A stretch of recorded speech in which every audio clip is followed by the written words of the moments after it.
Este es un proyecto, como imagino que sabéis, que está segmentado, dedicado especialmente a los profesionales del crecimiento personal y de las terapias. Esto es así por motivos, por un lado, profesionales, ¿no? Pues como terapeuta familiar, dijéramos que me ha sido fácil acercarme a otros profesionales y generar conversaciones en torno a muchos temas más metodológicos, ¿no? A nivel de la intervención sistémica con las familias o no sistémica, ¿no? Sino a otro nivel de técnico, ¿no? De cómo trabajar bien con otros enfoques, otros profesionales. Pero en un momento determinado yo me doy cuenta de que, a pesar de que los profesionales, los terapeutas o los profesionales del crecimiento personal son buenos profesionales, claro, esto también lo digo desde mi criterio, pero también desde el feedback de personas que hacen formación o tratamiento con estos profesionales, me comentan que tienen dificultades en algunas áreas del proyecto. Entonces esto hace unos años me empieza a cuestionar o a generar un interés de empezar a mirar el proyecto también como una relación, ¿no? Esto no, por supuesto, no es algo que me invento yo. Esto hay un área de las constelaciones profesionales, de las constelaciones familiares, hay una dimensión que es las constelaciones organizacionales y se dedican un poco se dedican a trabajar desde la intervención sistémica con las organizaciones. Pero tratan otras áreas, tienen otro enfoque. El enfoque es más, generalmente, como las dificultades que hay dentro de esta empresa, ¿no? También, por ejemplo, a nivel económico, ¿no? Pero sobre todo el funcionamiento organizacional, digamos, y profesional, relacional dentro de la empresa. Pero entre este conocimiento y el propio de mi propio proyecto, yo me doy cuenta de que el proyecto funciona como una entidad en sí misma. Tiene una autonomía, dijéramos, ¿no? Tiene una entidad estructural, organizacional y vital. Entonces, eso se desglosa, ¿no? Vital significa anímica, emocional, relacional.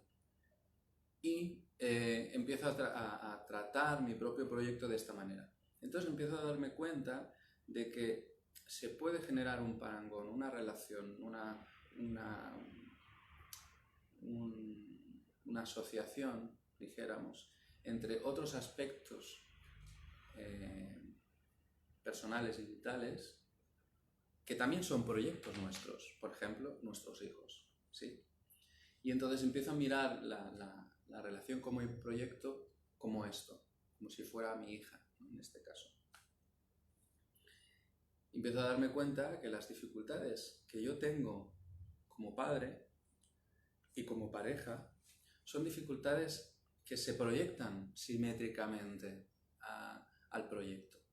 Entonces, esto genera, evidentemente, mucha comprensión y un trabajo de mucha autoindagación, porque, siendo sinceros, ¿qué es lo que más nos importa en el mundo?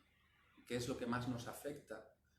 Las relaciones, ¿no? Cómo se expresa nuestra vida en las relaciones. Por supuesto que después, según nuestras estructuras de carácter, no voy a meterme ahí, nos va a importar más nuestra área profesional que nuestra área, a lo mejor, familiar o relacional en el sentido de la amistad, por ejemplo. Pero esto ya es, dijéramos, una expresión, ¿no? de este interés que emerge dentro de todo ser humano de llevar a un lugar de salud y armonía sus relaciones. Entonces, bueno, estas son las grandes aportaciones de la sistémica, por eso ha tenido tanto éxito, a pesar de que hay muchas escuelas, varias escuelas diferentes, con un foco y una atención específica dentro de lo que se preocupa la sistémica, ¿vale? La sistémica, a veces nosotros hablamos como si fuera un cuerpo, ¿no?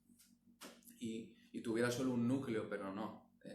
Hay diferentes escuelas sistémicas y en el caso de las constelaciones familiares y las constelaciones profesionales vienen de una rama y se enfocan en un aspecto metodológico, ¿vale? Que tampoco es el tema de hoy. Es decir, las constelaciones profesionales, si hablas con un terapeuta familiar sistémico, le va a sonar a algo esotérico, va a decir, no, a mí no me hables de esto, ¿no? O no me interesa, o le va a parecer que es esto, ¿no? que habla que está hablando de astrología, ¿no? Sin embargo, es una herramienta sistémica, ¿sí? Que la desarrolla un sabio, un hombre sabio, que se llama Bert Hellinger, y a partir de ahí desarrolla todo el trabajo de las constelaciones familiares sistémicas y fenomenológicas, que se llaman. Dicho esto, como para contextualizar, quiero explicar cuál es mi paradigma, dijéramos, ¿no? El paradigma en el que yo trabajo, el paradigma filosófico, ¿sí? No el de intervención, dijéramos, es sistémico, con mis particularidades, ¿no? Que tienen que ver con mi experiencia, con mi talante, ¿no? Etcétera. Pero mi paradigma filosófico, epistemológico, ¿no? Tiene tres ideas que se construyen, con lo que lo construyen. La primera idea, y dijéramos que este paradigma para mí es el que me hace acercarme a la vida de un modo reconciliador y desde una experiencia de abundancia, que esto también lo podemos discutir qué es, ¿no? Para cada una de nosotras, qué es la abundancia, ¿vale? Porque obviamente, ¿no? Si le hemos dado un par de vueltas al tema, abundancia no significa tener mucho dinero.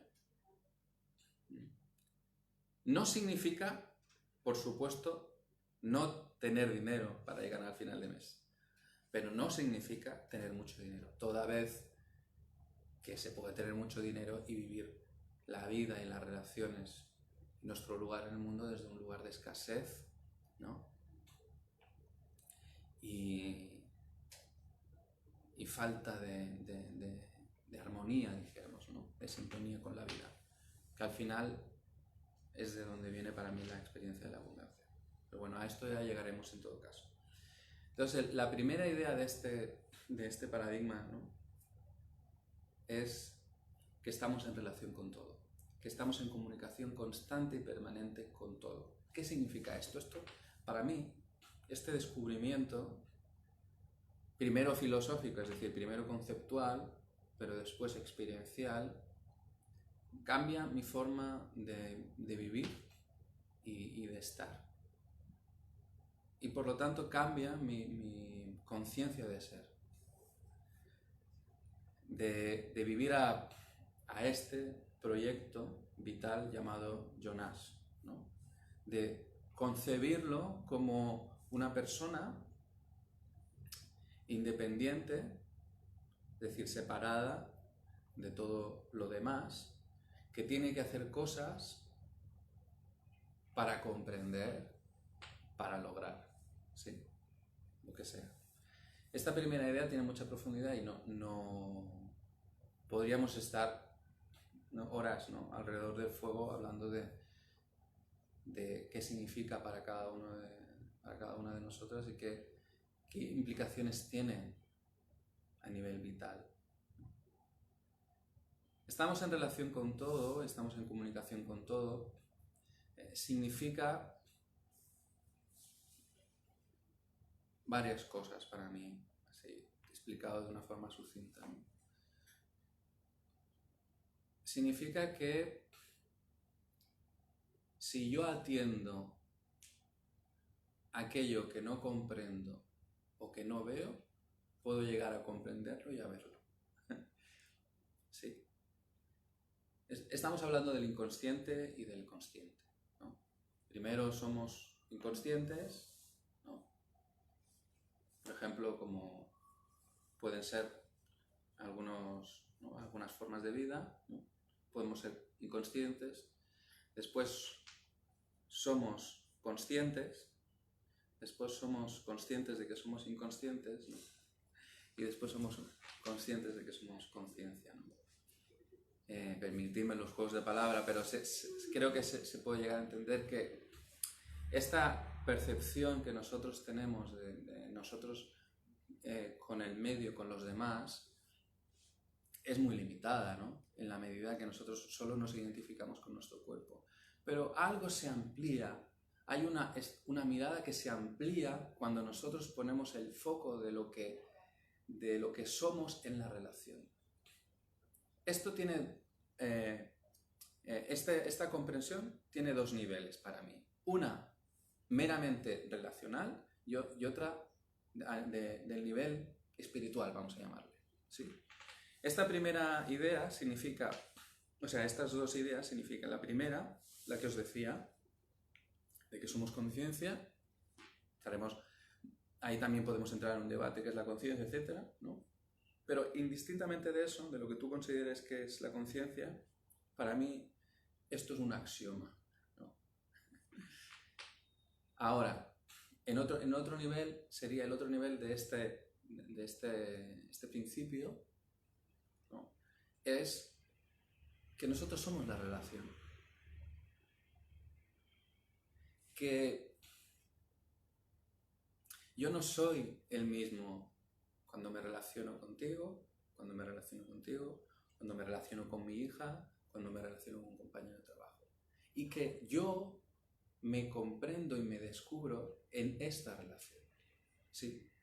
Y esto es muy interesante porque viene de un principio sistémico que dice que la patología, el trastorno, la dificultad no está en la persona, está en la relación. ¿Sí? Esto, si no te lo crees, vete a vivir 10 días con tu madre, ¿no? Es decir, ahí salen cosas que dices, yo creo que esto lo había superado, ¿no? Esto creo que lo había resuelto, ¿no? Esto que había resuelto, que yo que había resuelto con mi ex marido o mi novio, de pronto vuelve a suceder en otra relación de amistad, o de pronto nos experimentamos muy vulnerables, o una sombra de nuevo aparece en otra relación, ¿no? Entonces, este principio tiene dos niveles, dijéramos, o dos miradas, ¿no? Estamos en comunicación con todo y todo está en comunicación con nosotros. ¿Y esto qué significa a nivel del proyecto? Porque si ahora lo vamos aterrizando un poco, ¿no? De más a menor, de conciencia a relaciones y de relaciones a nuestro proyecto, es decir, a cómo materializamos nuestra comunicación. ¿Sí? ¿Cómo materializamos nuestra relación con? Y esto es muy interesante porque ¿cómo materializo yo mi relación con mi madre en el proyecto? ¿No? ¿Cómo yo la expreso? ¿Cómo expreso yo mi relación con lo femenino? Con la madre universal que dicen los psicoanalistas. ¿Sí? ¿Cómo yo la expreso en mi vida a la madre a través de mí? Yo veo como yo veo como mi madre se expresa a través de mí en relación con, ¿no? Con mi hija, por supuesto, pero con mi proyecto, con mis relaciones en el mundo, da igual qué área, ¿no? Y esto tiene muchas implicaciones en este trabajo, dijéramos, con los proyectos de los terapeutas, que es,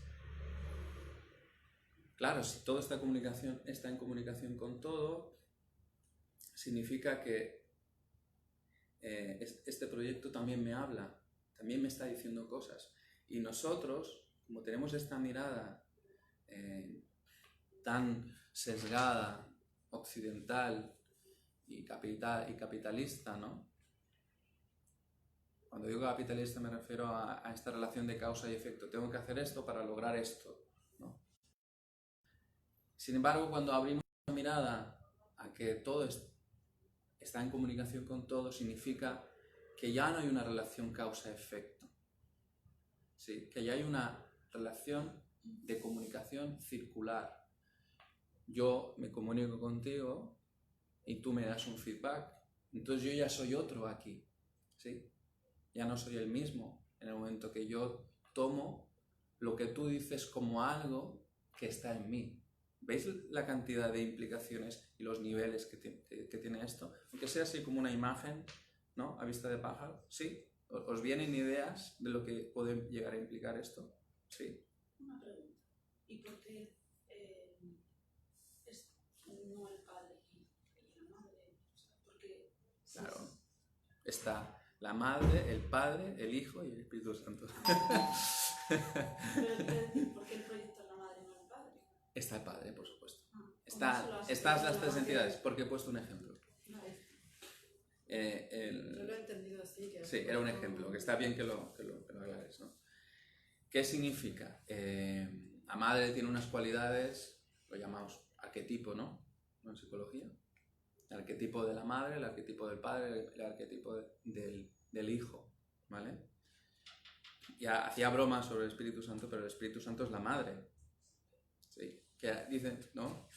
Que parece que, ya sabéis, ¿no? El patriarcado ha hecho todo lo posible para hacer desaparecer ciertas cualidades femeninas que no estaba interesado y esta es otra conversación. Entonces, ¿qué pasa? Que esos tres aspectos arquetípicos se pueden desglosar, ¿no? Si nosotros miramos las cartas del tarot, hay más arcanos mayores, hay más arquetipos, ¿sí? Si miramos la mitología griega, si miramos la mitología india, ¿no? Hay otros arquetipos. La astrología tiene 12, ¿no? Por ejemplo, sí. Podemos desglosar, pero vienen de estas tres cualidades principales, ¿sí? Padre, madre e hijo, ¿no? Que, según nuestra capacidad simbólica, que es un entrenamiento necesario para llevar a un mayor nivel, dijéramos, de excelencia en nuestro proyecto, es necesario entrenar, ¿sí? Porque si no, nosotros no comprendemos qué está pasando. Es decir, sigo con la misma idea, aunque yo tengo esta mente que es así como muy arbórea, ¿no? Que va en muchas direcciones y después regresa, ¿no? El síntoma. Nosotros los terapeutas miramos síntomas, ¿no? Y entonces, según el paradigma en el que estás terapéutico, ¿no? Si estás en el psicoanalítico y estás en el sistémico, pues son paradigmas diferentes, ¿no? Al psicoanalítico, no, al psicoanálisis no le interesa la relación, le interesa el inconsciente, y al sistémico le interesa la relación, no le interesa el inconsciente, pero al final son lo mismo. Lo que pasa es que mirados con formulaciones, significados diferentes, ¿no? Entonces, ¿qué pasa? Cuando nosotros miramos el síntoma, para nosotros nos está comunicando algo, es un mensaje. Y nosotros como terapeutas, da igual lo que seas, ¿eh? Trabajes en Reiki, ¿no? O seas naturópata o quiromasajista. Nosotros leemos, según cada uno, este síntoma de una manera determinada. A quien es osteópata le han enseñado que este síntoma significa esto, ¿no? Y hay quien lo relaciona en un nivel emocional, quien no, quien lo mira meramente en un nivel estructural o fisiológico, etc., ¿no? Pues esto es parte, es decir, nosotros tenemos que aprender a comunicarnos con el proyecto, es decir, quién viene y qué nos dice, ¿sí? Pero para mí pasa algo muy interesante. Yo me doy cuenta que a mi consulta no viene nadie que no esté relacionado conmigo mismo, ¿sí o no? No, o sea, a estas alturas lo podemos ver, ¿no? Es decir, no hay nadie que venga a hablarme de algo que yo no haya tocado en mí. Otra cosa es cuánta comprensión yo tengo de esto. Comprensión me refiero con H, ¿no? Profunda, ¿no? De esto, o cuánto no. Evidentemente esto no significa que yo no pueda decir, mira, yo en esto no te puedo acompañar, ¿no? Porque no he llegado hasta un punto, dijéramos, de integración suficiente como para acompañarte en este proceso, ¿no? Uno solo puede acompañar, ¿no? a sus pacientes o a sus clientes hasta el punto donde uno ha llegado, ¿no? ¿Sí? Esta primera parte se puede entender, esta primera idea, ¿no? La primera sería, todo está en comunicación con todo. ¿Sí? La segunda tiene mucha relación, bueno, las tres, porque son partes de un mismo cuerpo, dijéramos, epistemológico. El tiempo no es lineal. ¿Qué significa esto? Ninguna de estas nada de esto que estoy diciendo me lo he inventado yo, por supuesto, ¿no? Dijéramos, en lo que mi conciencia descansa, sobre los pilares sobre los que miro y me relaciono, ¿no? El tiempo no es lineal, no es, por supuesto, una aportación muy novedosa. Esto se sabe hace tiempo. Lo que pasa es que cambiar la mentalidad de los sistemas socioculturales pues lleva tiempo, pero la de los individuos no, ¿no?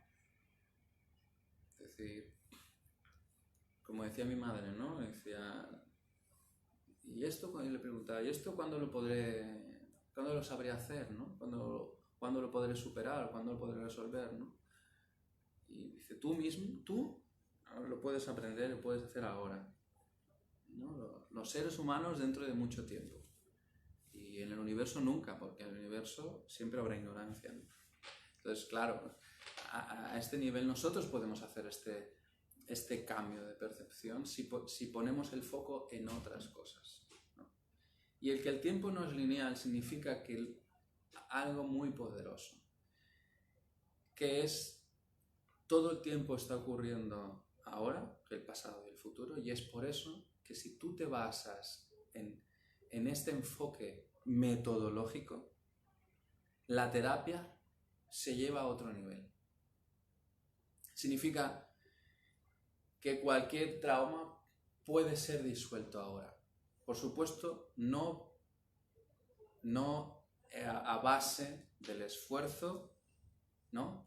Ni de forzar nada, porque los frutos caen por su propio peso cuando están maduros, pero sí con esta atención sobre el hecho de que, como estamos en comunicación con todo, también estamos en comunicación con el pasado y con el futuro. Y es maravilloso ver, por ejemplo, un ejercicio que hago cuando alguien está muy estancado en su proyecto porque tiene muchas experiencias acumuladas de su pasado que le pesan. Se hace un ejercicio en constelaciones profesionales, un ejercicio sistémico, donde puede ver su proyecto dentro de 5 años, ¿no? Esto puede ser o no cierto. Lo que es cierto por comprobación empírica es que funciona. Pronto desbloquea, desancla estas programaciones neurolingüísticas que tenemos nosotros, donde decimos, no, es que yo hice un proyecto y no me funcionó, después me fui con un socio y tampoco, me siento preparado profesionalmente, pero cuando arranco como terapeuta tengo un montón de dificultades, no acabo a lo mejor los procesos con los clientes, tengo la sensación de que empiezo muy bien, pero no. Cuando pasan estas cosas, muchas veces las personas tienen unos anclajes inconscientes. Y ver que cómo su proyecto en el futuro se ha realizado de una manera determinada permite una experiencia emocional y cognitiva de abrir un camino, de visualizar un camino de cómo lograr llegar allí, ¿sí? Porque de pronto este proyecto nuestro dentro de 5 años nos habla a este momento presente, ¿sí? Y nosotros, por lo tanto, también podemos hablar con nuestro pasado. Sí se puede cambiar el pasado, en el sentido de que sí se puede cambiar la percepción del pasado. Los hechos no, pero ¿qué son los hechos? Los hechos son lo importante, pero para conocer los hechos, ¿sí? Tenemos que quitar toda esta cantidad de capas que oscurecen y nublan nuestra experiencia real. Es decir, hay una percepción real. De por sí este concepto es una contradicción o es paradójico, porque percepción y realidad, no, percepción es interpretación, ¿no? Y realidad es un conocimiento directo, dijéramos, ¿no? De la realidad, de los hechos. Entonces, es una paradoja, pero sí podemos tener yo uso este término para comprender de que podemos percibir la realidad, significa cuando estamos en paz y reconciliados con lo que pasó, con lo que somos. ¿Sí? ¿Se entiende? Esto, por supuesto, tiene más implicaciones y tiene otras ideas que podríamos desarrollar, ¿no? La idea del tiempo secuencial es un gran engaño de la mente. No existe una única relación causal o una única relación lineal no existe una relación lineal causa y efecto. Esto es una cosa que nos venden incluso en las terapias alternativas. Usted haga esto, ¿no? Y logrará aquello. No es cierto. No es cierto. O sea, tú no te curas por hacer yoga por la mañana o por hacer qigong o por tomarte estas pastillas, ¿no? Hay toda una predisposición que, por supuesto, una sola cosa desbloquea varias. Puede ser así y de hecho es así. Y de hecho, dijéramos, el trabajo terapéutico realmente eficiente es ir a encontrar cuál sería el detonante causal que toca de una forma multifactorial las otras causas que están, dijéramos, provocando esa patología o ese trastorno, esa dificultad. ¿Sí? ¿Me explico? Entonces, por eso muchas veces a ti no te funciona la homeopatía y a ti sí. No es que no funcione la homeopatía o no es que no funcione el Reiki o un masaje. Es que, de hecho, todos hemos experimentado que de pronto te vas a dar un paseo por la playa y todo se resuelve. Hablas con una amiga en un momento determinado y todo se resuelve. Se resuelve aquello que estaba bloqueado durante 20 años. Porque es un lugar en la conciencia que eso toca, ¿sí? Y tiene que ver, de nuevo, con nuestra responsabilidad, no con aquello externo, ¿no? Ni con la terapia ni con la técnica, ¿sí? Por eso yo pongo de nuevo el foco en la relación. Cuando ponemos el foco en la relación, ¿cuál es mi responsabilidad como terapeuta? Estar presente. Estar lo más consciente en este momento, porque si yo voy con la idea de que lo importante es mi técnica, mi método o mi enfoque, o sea, más supramental y suprasistémico de lo que tú quieras, hablando de mí, ahora, eso no significa que tú vayas a resolver nada, porque a lo mejor lo que necesita esa persona es un momento de silencio o llorar, algo muy sencillo. Y esto es algo que, por ejemplo, me ha aportado el enfoque sistémico de las constelaciones, entre Bert Hellinger especialmente, ¿no? Que es menos es más, ¿no? Donde menos puedas hacer, mejor. Sí, a lo mejor es estos ejercicios sistémicos que hacía Bert Hellinger, ¿no? Ponte delante de tu madre y di sí. Y decía, ¿para esto he pagado 1.000 euros? Venir una semana aquí. Pero pasan cosas, ¿no? Pasan cosas. Cuando uno va a un lugar de tanta sencillez, de tanta humildad, ¿no? Yo desconfío en las cosas complejas complicadas, las cosas complicadas y en los grandes esfuerzos, ¿no? Si tú tienes que levantarte a las 6 de la mañana, ducharte con agua fría hasta ponerte morado y después, ¿no?, hacer media maratón antes de entrar al trabajo, yo desconfío de eso. Por supuesto, hay quien le funciona porque puede hacerlo. Entonces, este sería el segundo principio. El tiempo no es lineal. ¿Qué es? Y ahí, esa es tu experiencia. Pero yo no digo lo que es. No digo lo que es el tiempo. único. Esa tiene que ser una experiencia. Yo podría decir que es circular, pero no sería exactamente real, sería más bien espiral. Pero eso debe ser tu experiencia. Y el tercer punto, para cerrar esta primera parte de la charla, es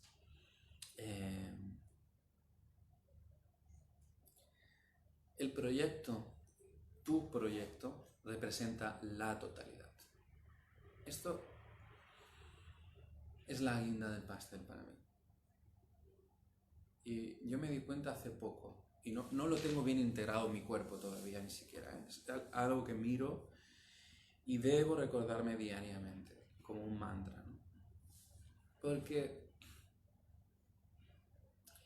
si no entramos en una especie de comparaciones, ahora explicaré por qué mejor, de comparaciones, de competitividad, de pronto te baja la autoestima, de pronto te sube la autoestima, de pronto crees mucho en tu proyecto, pero después pasa algo, no llegas a final de mes y entonces ya no crees en tu proyecto, porque tu proyecto eres tú, sea lo que sea que elijas, y por eso esto es algo maravilloso. No te puedes equivocar.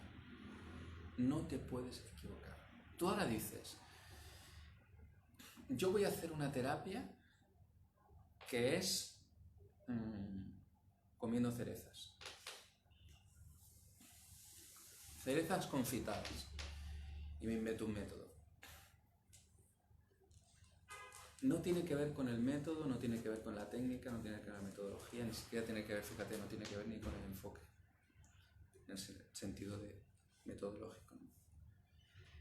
Sino de cuánto tú crees que eso va a funcionar. Claro, esto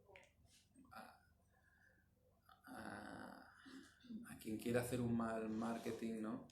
Quiere hacer estos marketings agresivos que ahora que hay por todas partes, ¿no? Para que compres, pues puede manipular, ¿no? Pero claro, tiene que ver con un lugar de honestidad, ¿no? Es decir, yo creo realmente que esto ayuda porque me ha ayudado a mí o porque yo lo he podido experimentar, ¿no? Sucede algo maravilloso porque tú te vas a conocer a través de este proyecto. Yo hace tiempo vi un documental sobre el despertar de la conciencia, no sé cuántos, y que había un tipo que, viviendo en la cárcel, ¿vale? Había sido encarcelado por homicidio, observaba cómo las hormigas habían hecho un agujero en su celda, ¿no? Y entraban, cogían las miguitas de pan y se iban. Y las observó durante meses y meses hasta que tuvo una experiencia de realización y se sintió completamente libre en esa vida que él tenía dentro de una celda y que salía 3 veces al día al comedor y 2 veces al día al patio. En ese contexto él se sentía completamente libre. ¿Por qué? Porque os va a parecer que no tiene relación, ¿no? ¿Pero por qué? Porque para mí hizo de esa experiencia una única relación que lo incluye todo. Si cualquiera de nosotros podemos permitir que nuestro proyecto sea la totalidad de los proyectos de nuestra vida, si en esa relación podemos comprender que se manifiesta todo lo que nosotros somos, no hay fracasos. No existe la posibilidad de fracasar. Y por lo tanto tampoco hablamos de éxito. Esto es otro gran marketing New Age que hace mucho daño. Todo el mundo está comprando productos, métodos, anunciándose de una manera vertiginosa y ansiosa por dar a conocer su proyecto, cuando en realidad, si uno se apodera de la idea de que este proyecto soy yo y no hay nada que no valga la pena no hacer por este proyecto, por supuesto que este proyecto está destinado no al éxito, que el éxito es una percepción nuestra, ¿no? Porque cuando tú te separaste la última vez de una pareja que tuviste, creíste que era un fracaso. 6 meses después consideraste que era una de las mejores cosas que habías hecho en tu vida para crecer, para incluso después te puedes reconciliar con esa persona, os podéis mirar a los ojos con amor. Cualquier cosa que cualquiera de nosotras hubiera percibido en un momento determinado como un fracaso, después lo considera como un logro. Entonces esto del fracaso y el éxito, dejarlo para el marketing. Para mí, yo digo esta palabra porque hay que poner palabras, ¿no? Pero la idea de realización significa esto. Para mí, una comprensión de que lo único que está pasando y sucediendo aquí es una expresión de mi inconsciente. Cuando yo puedo tomarlo, cuando yo puedo asumirlo como propio, esto es realización, ¿sí? Eso es despertar, hacer despertar a mi proyecto. ¿Por qué mi proyecto no funciona? Porque está dormido. Porque hay aspectos inconscientes que son más dinámicos que los conscientes, ¿sí? Porque hay algo que se está expresando en mi proyecto para mostrarme ese aspecto inconsciente. Porque, y para cerrar, hay mucha preocupación para saber qué es lo que pasa en nuestro inconsciente. Pero nuestro inconsciente es lo que se ve. Lo que no se ve es la parte consciente. De la parte consciente no es la que vemos. Está integrada, ¿sí? Lo inconsciente es lo que se ve permanentemente. Lo inconsciente lo ves en tus hijos, en cómo te alimentas, en cómo te grita tu jefe, en lo que tú piensas de la cajera del supermercado, en el síntoma que tienes al caminar, que te duele la cadera, en dolor de cervicales, en que cada 3 meses coges, ¿no?, gastroenteritis, lo que sea. Eso es nuestro inconsciente y eso es lo que es visible constantemente. Nos envía mensajes, porque esos son los síntomas, mensajes constantemente, que es al final nuestra vida, es decir, nuestra vida en el sentido de externo, de lo externo, todo nuestro inconsciente, ¿no? Hay quien le fascina criticar a Trump, quien le fascina entrar en ese conflicto permanente con este señor, no se da cuenta que en realidad lo que no tolera de esta persona son aspectos de su propio inconsciente. ¿Estamos ahí? ¿Estamos todos en la misma página? ¿Sí o no? ¿Sí? Entonces, ¿qué implicación tiene esto con nuestro proyecto? Pues que es la oportunidad de realizarnos.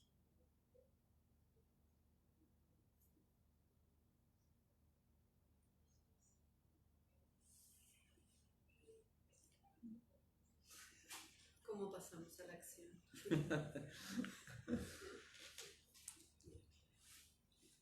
A la acción ya estás. En la acción ya estás. Y la acción correcta, si es a lo que te refieres, es muy sencillo. Menos es más. La acción correcta es la que te hace feliz. Nada de levantarse a las 6 de la mañana y darse duchas de agua fría hasta estar morados, ¿no?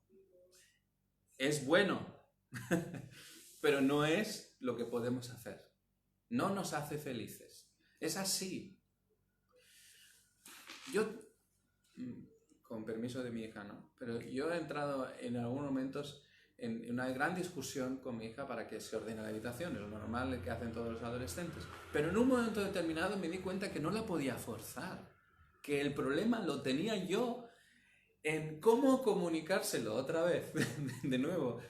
Soy yo que tengo un problema de comunicación, no es ella. A ella no le apetece hacerse en la cama y ordenar la habitación. Entonces, de nuevo, como padres de nuestros proyectos, se lo estoy comunicando mal. Hay algo que no le incentiva. A mí no me motiva levantarme a las 6 de la mañana y darme una ducha de agua fría. Eso no me motiva. Cuando llega la motivación, ¿no?, es cuando ha llegado la madurez para eso. No obligues a tus hijos a hacer nada. ¿No? Busca estrategias honestas, por favor, ¿no?, para que pasen a la acción. Pero ya están en la acción, no les puedes enviar mensajes negativos. Si tú le envías mensajes negativos a tus proyectos, tu proyecto, solo recibes las consecuencias tú mismo. ¿Sí o no? Yo le digo a mi proyecto, es decir, a mi hija. En este caso yo lo tengo un poco más fácil porque tengo una hija, ¿no? Es medio broma, pero yo le digo, le hablo a mi proyecto y yo le digo, escucha, ¿cómo estás hoy? ¿Qué quieres cómo hacemos hoy juntos? ¿No? Por supuesto yo no le pido permiso porque el padre soy yo, hay quien le pide permiso a todo a su proyecto, lo malcría, le da cosas que no necesita, después tiene malos hábitos, ¿sí o no? Mirad a vuestros proyectos. ¿Cómo le habláis? ¿Cómo lo alimentáis? ¿Cómo funciona? ¿Confiáis en dejarlo solo? ¿No? ¿Que funciona solo ya? ¿Cuánta confianza tenéis en él? ¿Qué os dice? ¿Cuál es vuestra relación con vuestro proyecto?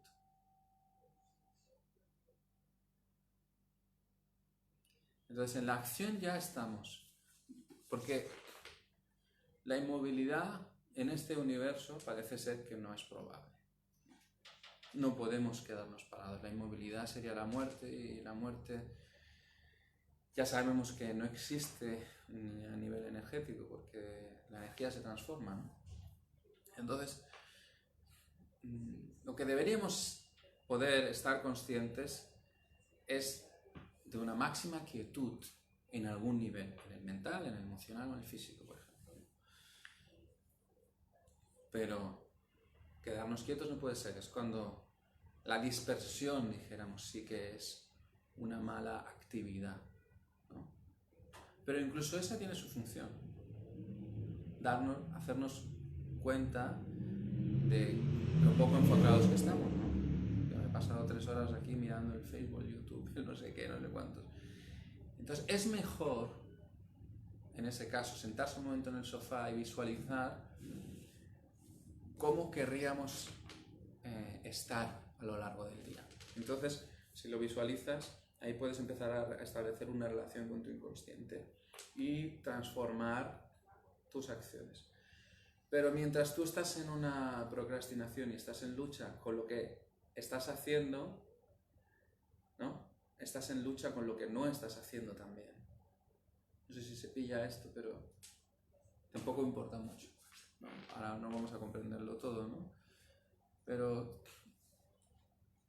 si tú no estás haciendo lo que tienes que hacer, es porque no estás preparada para lo que quieres hacer. Entonces, no te fuerces a ordenar la habitación.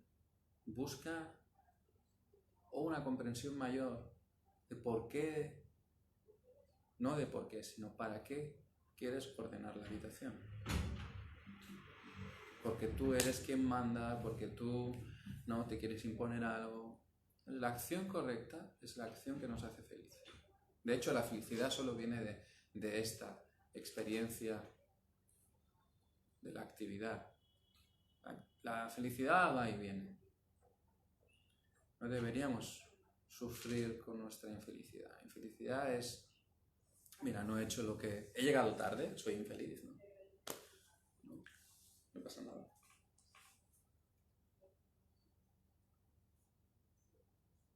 ¿O sí?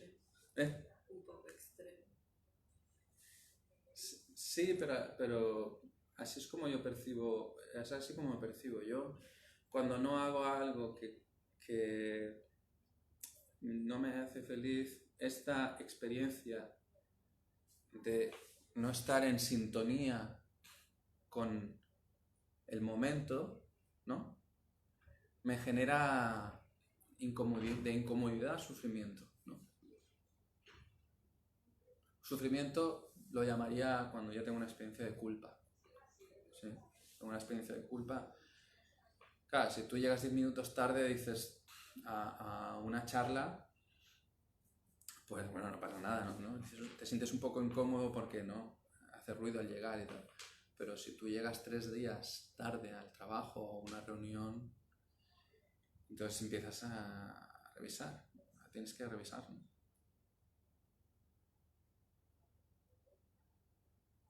¿Qué os dice todo esto? Tú te has quedado así como...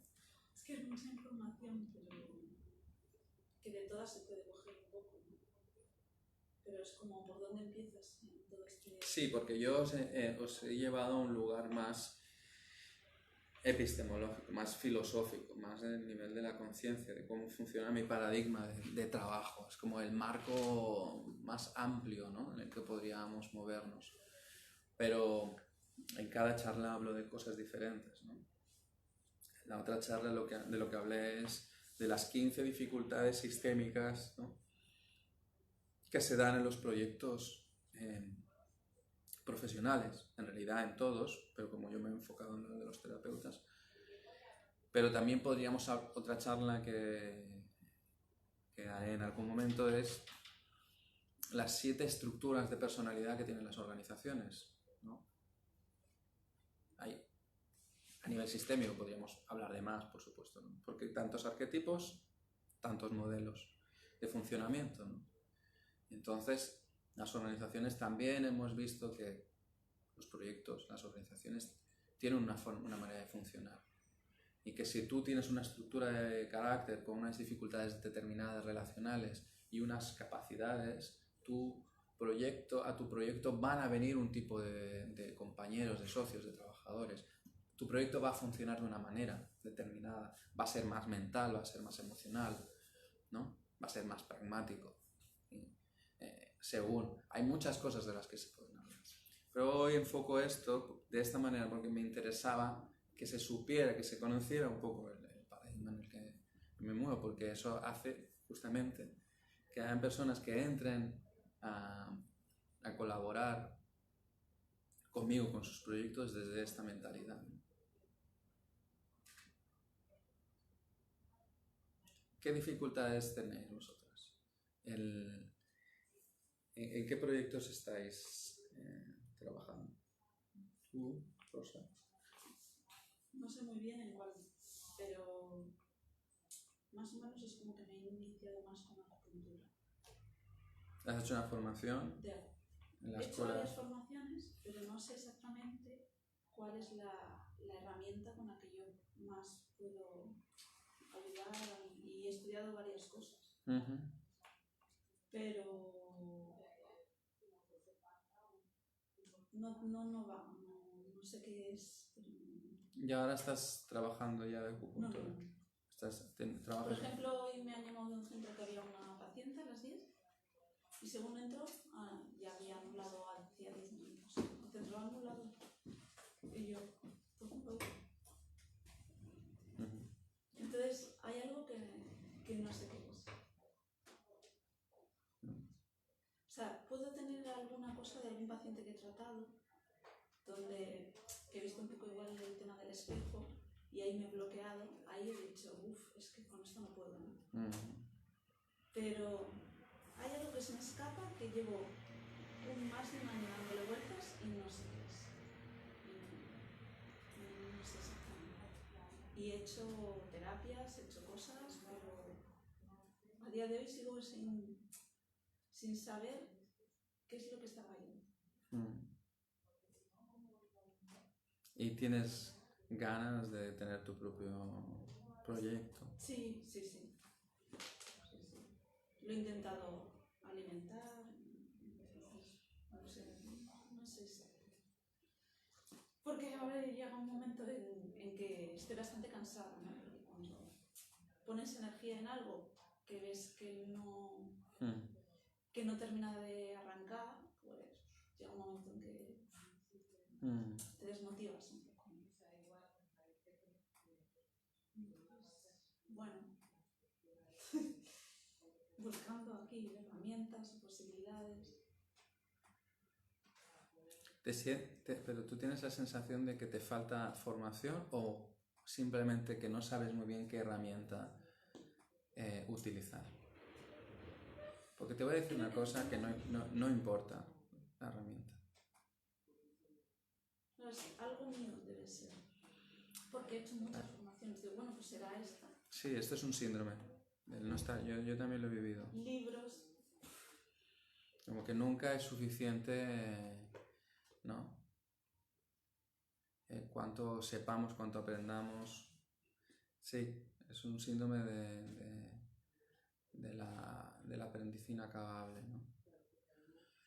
Pero curiosamente es bueno, de ahí, de esa parte de la mentalidad, hay un aspecto que es positivo, que genera una sensación y una materialización de la abundancia, que es una actitud de principiante. El problema de esta actitud que tienes tú es que llega un momento que cree que tiene suficiente. Es una paradoja también. Este síndrome, ¿no? que le llamo síndrome porque tiene varias dificultades que se suman, ¿no?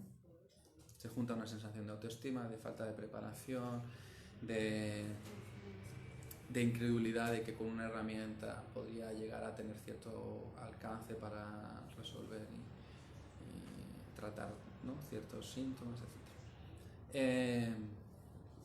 Entonces hay que infundar cierta confianza al profesional en este sentido. Pero el problema de este síndrome es algo muy curioso, que es también muy paradójico, que es que en un momento determinado cree que ya sabe. Es la hostia, porque se pasan 12 años, ¿no? 16 años aprendiendo de una forma muy ecléctica, un poquito de aquí, un poquito de allá, tal y cual, y entonces en un momento determinado les empieza a funcionar, porque son personas que justamente tienen con bastante capacidad cognitiva, porque es el entrenamiento, no sé si es antes, ¿no? El huevo o la gallina, ¿no? El entrenamiento que les da coger un poco de aquí y un poco de medicina china y un poco de PNL y un poquito de... pues al final tienen como una mirada amplia, pero en un momento determinado, cuando creen que lo han pillado, te pongo sobre alerta, ¿no? Por si te sirve. Cuando creen que lo han pillado, entonces pierden la actitud del principiante. Y la actitud del principiante es la primera actitud, de todas las que comparto, ¿no? Y muestro a los profesionales, que se debe mantener y alimentar. Esto no significa una avidez permanente, ¿no? Que al final lo que es más estresógena que otra cosa, ¿no? Genera más estrés que otra cosa, ¿no? Uno está permanente ahí, que si no sé, que si tengo que ir a un curso, tal y cual. No se enfoca. Pero cuando gana el foco, entonces pierde la actitud del principiante. No la pierdas, la actitud del principiante. Ahora, pide una señal durante estos 3 primeros días. Durante los 3 primeros días. Hasta el domingo, pide una señal y acógete a una herramienta. Porque te voy a decir una cosa. A ver si os sirve, ¿no? A todas. El carpintero no es carpintero porque sepa usar la sierra y el cartabón. Sería muy limitado, ¿no? Tú eres carpintero, ¿no? Dicen, no, sí, soy carpintero. Ya, sabe hacer muchas cosas porque sabe usar muchas herramientas, ¿no? Pero un carpintero, cuando tú le preguntas, te dice, no, yo soy... yo soy sierra, ¿no? Le dice yo soy sierra, pero esto es algo que lo hacemos mucho los terapeutas. ¿Tú a qué te dedicas? Y dice, no, yo soy terapeuta Gestalt. Bueno, terapeuta Gestalt es la herramienta. No te identifiques con la herramienta, ¿no? Pero en esa sobreidentificación quedamos muy limitados. Yo no sé, yo hago terapia sistémica, pero yo he aprendido muchas cosas porque yo he tenido durante muchos años ese síndrome, ¿no? Es muy de mi carácter también, ¿no? De querer aprender de todo. Tengo mucho interés en todo, me interesa todo, no hay nada que no me interese. Es absurdo. Si quieres saber cómo funciona la mente de alguien, mira su librería, ¿no? Yo tengo de todo, ¿no? O sea, ¿este quién es, no? O sea, yo sé mi librería, ¿este quién es, no? O sea, de cualquier cosa tengo, ¿no? Entonces, desde biología a cosas que son mucho más, dijéramos, transpersonales. Entonces, eso es una buena actitud, eso ya es algo que forma parte de ti. Pero no te sobreidentificas con la herramienta, ¿no? Ya uno muy limitado. Yo uso herramientas sistémicas, pero trabajo con otras cosas que he aprendido y además algo muy interesante del hecho de no quedarse aferrado a una sola herramienta es que entonces puedes usar la intuición. ¿Y la intuición qué es? La intuición es esta capacidad que nosotros tenemos de comunicar el inconsciente con el consciente. ¿Sí? Que de pronto dices, sí, es esto, no lo había pensado. ¿No? Llevas 3 meses con un paciente y de pronto, ¿cómo no se me había ocurrido? Es esto. Y estás caminando por la calle, ¿no? A punto de entrar al metro y dices, ¡ah! ¡Claro! Lo que pasa con María es tal. Entonces, claro, no te quedes aferrada porque lo único que hace... Eso es un miedo, por supuesto. Es un miedo. Y ahí tendrías que indagar un poco en tu miedo, por supuesto. Pero no importa por dónde empieces. En los próximos 3 días, elige, diga lo que te diga, Confía. tu lóbulo prefrontal. Tú coge y dices, voy a hacerlo así. Invéntate un método con lo que sabes. No pasa nada. Evidentemente con eficiencia y coherencia, no por marketing, ¿no? Sino porque dices, no, sé esto, he hecho esto, un poco de acupuntura. Coge un método y empieza a trabajar. En el proceso de usar tu... Vas a permitir el término, ¿no? Tu don sanador, ¿no? Se activa un proceso con inteligencia propia y te va diciendo de nuevo, te va hablando. Y dice, no, esto sí, esto no. Y ya está. Muévete. El lunes me llamas. ¿Eras Jonas? Sí, voy a hacer esto. Es como que me falta el título. Sí, pero... Sí.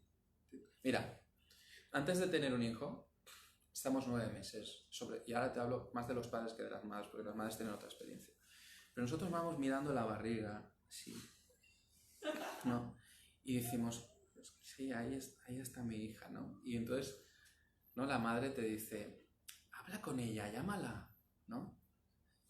Dile, hola María, y tú, hola María, es como que no te lo... O sea, hay una parte que es muy mental que tú sabes que está ahí María, ¿no? Y va a venir y dentro de quedan nada.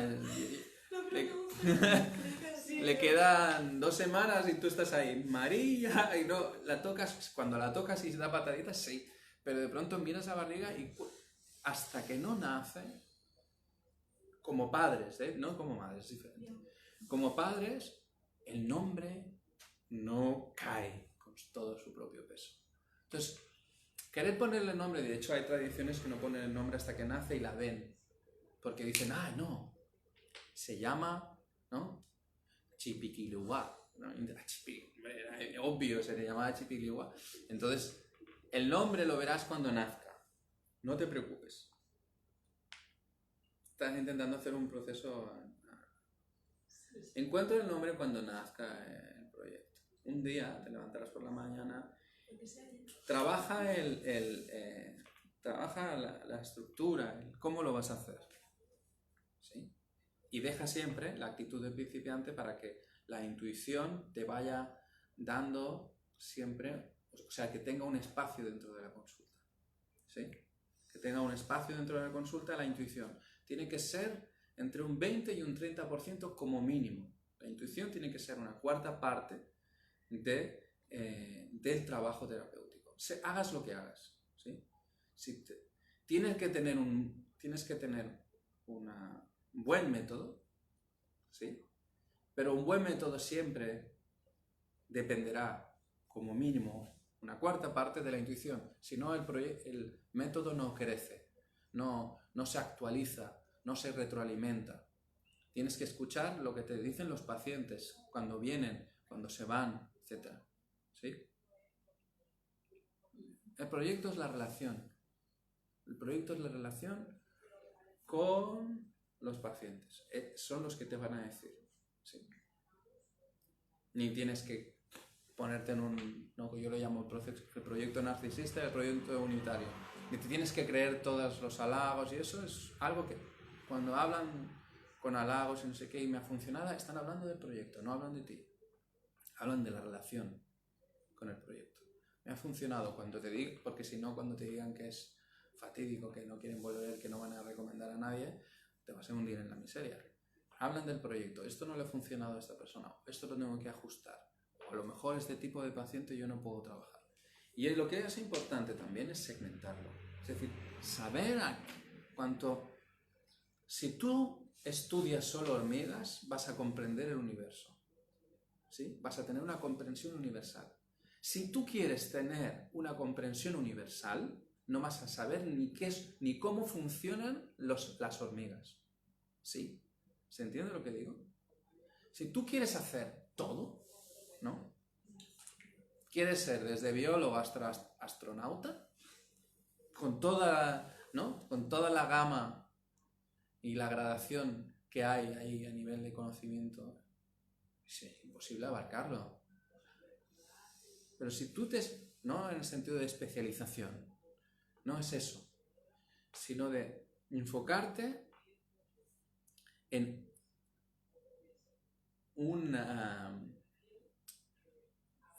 un tipo de cliente, en un tipo de síntoma, dijera, o unos tipos de síntomas que estén relacionados, ¿no? Por eso existe el traumatólogo, ¿no? Y el cardiólogo, por eso existen. Pero el cardiólogo tiene una comprensión, no en el caso de la medicina alopática, porque justamente está muy disociada, ¿no? Pero cuando tú tienes una visión holística, que es de lo que se trata de tener, cuando tú tratas, ¿no? A través de la osteopatía, tiene una comprensión emocional también. Pero si quieres... Y esto es algo por lo que se bloquean mucho los terapeutas más de ahora, más New Age, porque quieren tener una comprensión holística teniendo una comprensión universal, ¿no? No. Bueno, esto es como lo veo yo, ¿eh? A lo mejor hay alguien que le funciona, no lo sé. Para mí no funciona, sobre todo porque he visto mucha gente perdida en ese sentido. Quieren saber de todo, no hace falta. ¿Sí? ¿Y tú? Y así cerramos. Bueno, yo me veo un poco muy principiante porque hice 3 años de terapia Gestalt con terapia personal, pero me da como pánico escénico, ¿sabes? Soltarme. Me veo un poco como tener que practicar un poco así, ¿sabes? Para hablar, y incluso estoy haciendo el profesorado de yoga para hacer el acompañamiento junto con la Gestalt, pero, ¿sabes? No, me falta pasar a la acción en hacer tarjetas o promocionarme, y estas cosas me dan, ¿sabes? Estoy yendo a las clases de supervisión, pero no tengo pacientes. Entonces voy como para, no sé, para ganar experiencia, pero no, aún no tengo nada. Y ¿Hace cuánto acabaste la formación? 1 año. Sí, y estuve trabajando en la administración pública y no es algo que me haga feliz, y quiero trabajar de lo que a mí me apasiona, ¿sabes? Entonces ahí es un poco donde veo mi dificultad. Y pienso, ¿cómo tengo que hacer para acercarme a un centro? Viniendo aquí me encontré con una vecina que me lo estuvo explicando. Digo, es como si, ¿sabes? Ya tenía que venir directamente para aquí para poder encontrarme a este tipo de gente, que me diga más o menos cómo tengo que hacer. No te he entendido esta última parte.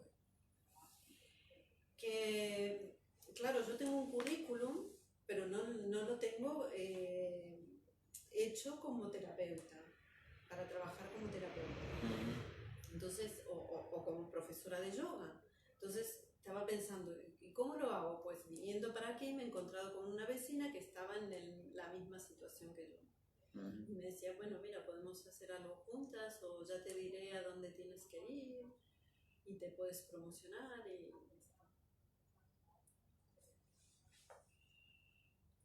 yo veo un poco en mí falta de confianza.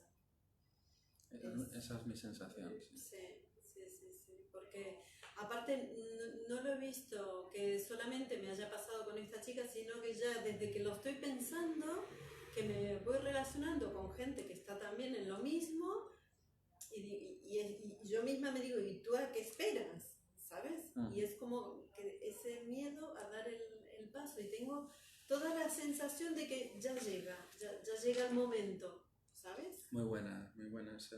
Entonces no me doy prisa, voy como, ¿sabes? Ese momento que tienes que esperar, porque si no iba siempre corriendo, queriéndolo hacer todo.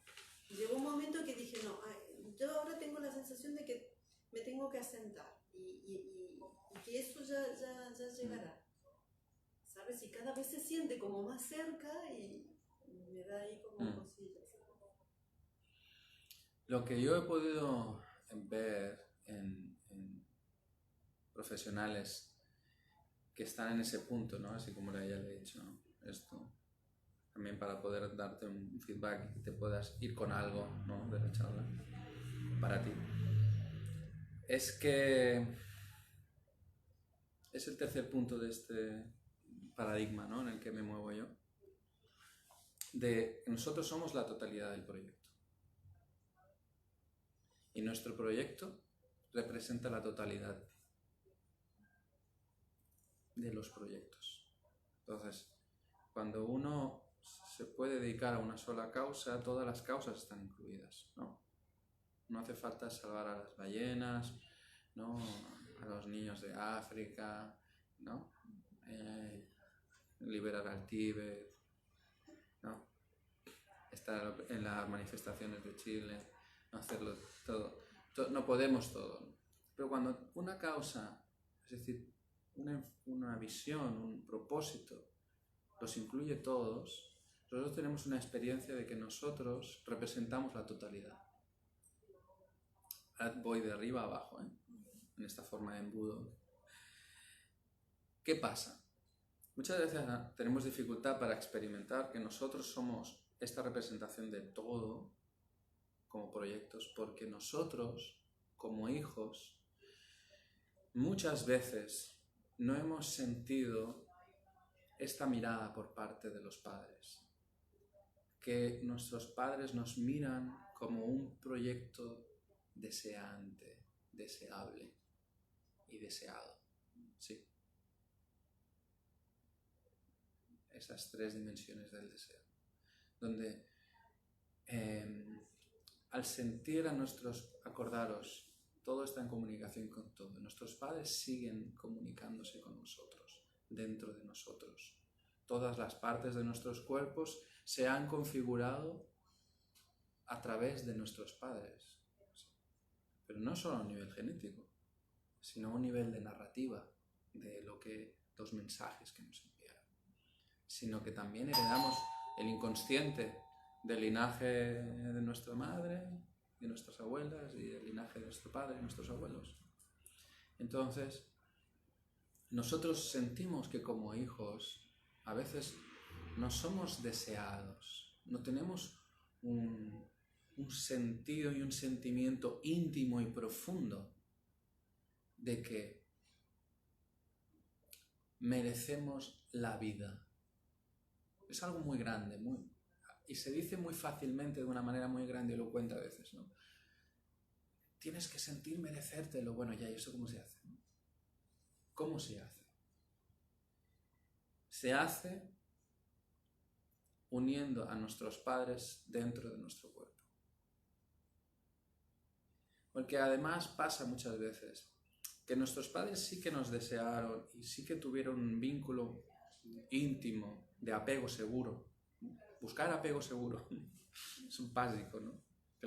Como educamos a los niños, ¿no? Para que estén en un buen lugar en el mundo es con apego seguro, ¿no? Que ¿qué pasa? Que muchas veces nosotros sí hemos tenido un vínculo de apego seguro con nuestros padres, por eso más o menos somos más o menos resolutivos y autónomos, ¿no? Y tenemos una buena relación de interdependencia, ¿no? Quien quiere ser muy independiente o demasiado independiente o es muy dependiente es porque no ha podido construir bien el apego seguro, ¿vale? Ahora os hablo como educador, como terapeuta también, pero es para que entendáis esto. ¿Qué pasa? Que muchas veces a los 3 años, a los 5, a los 7, a los 12, hay una experiencia de que nuestros padres se separan. Y esa experiencia es traumática. Cuando digo traumática no significa que hayas vivido una guerra, ¿no? Con hambre y desamparo. Significa que hay algo que en un momento se separa y no se puede volver a unir, ¿sí? Y queda dentro de nosotros como una experiencia disociada. Y eso no lo podemos unir, no lo sabemos unir. Y a veces no son tanto la totalidad de nuestros padres, ¿no?, sino aspectos de nuestros padres que no se han podido integrar. Y entonces nosotros nos sentimos divididos en nuestros padres. Esta es otra forma de estar separados. Hay una que es donde no hemos vivido un apego seguro, dijéramos, ¿sí? Y hay otra que a través de nuestros padres nos percibimos separados en ellos, ¿sí? Si cerráis los ojos y visualizáis a vuestros padres, podréis ver cómo están frente a vosotros. Si están uno cerca del otro, si uno es más alto, más grande que el otro, cómo estáis vosotras frente a vuestros padres, si estáis a un lado, si estáis en el medio. De esta manera, también podéis sentir cuán deseados, cuán amados, que son cosas diferentes, ¿sí? El deseo de nuestros padres nos aporta autonomía y voluntad, ¿sí? Una fuerza para ir hacia adelante, ¿sí? El amor no. El amor nos aporta una sensación de seguridad. Es más homeostático, dijéramos. Nos da un lugar de tranquilidad, de estar bien en el mundo. Pero claro, hay mucha gente que se siente bien amada por sus padres y tiene esta pachoca, ¿no? Pero después no se mueve. ¿Por qué? Porque se establecen en lugares de mucho confort, porque ahí es donde se sienten seguros, ¿sí? Entonces, el vínculo y el apego seguro es un buen lugar para crecer, pero no lo es todo. Necesitamos después el sentido y el deseo de nuestros padres, ¿sí? Que evidentemente parte desde su relación sexual, donde, ¿no?, nos desearon ahí, ¿no?, hasta el momento del parto, también es muy importante. No es lo mismo, no hay que demonizar nada, ¿eh?, que a veces caemos en estas cosas, pero no es lo mismo nacer de una manera que de otra. Una cesárea, estos son aspectos importantes, ¿no? Y después cómo nos miraron, ¿no? Si hay a veces somos proyectos truncados de nuestros padres, desde el típico ejemplo un poco ya caricaturesco, que querían que nosotros fuéramos, ¿no?, médicos, y mira, nos hicimos artistas, ¿no? Desde esto a cosas más profundas, ¿no? ¿Sí? ¿Te sirve? Sí, veo que te sirve. Sí, porque... Ahí está. Y entonces sí podemos, como adultos, como niños no, como niños sí que estamos impotentes, pero cuando estamos en este lugar poco resolutivo, con poca energía para una acción correcta que nos satisfaga, la satisfacción tiene que ver con el deseo, es porque hay una parte de nosotros que ha quedado aún empequeñecida en un lugar infantil donde no siente que tiene el poder para transformar su vida y para llevar adelante sus propios proyectos. ¿Sí? Sí. buenísimas. Diana. Muchas gracias. Muchas gracias. Gracias a ti. Hasta la próxima si no nos vemos antes.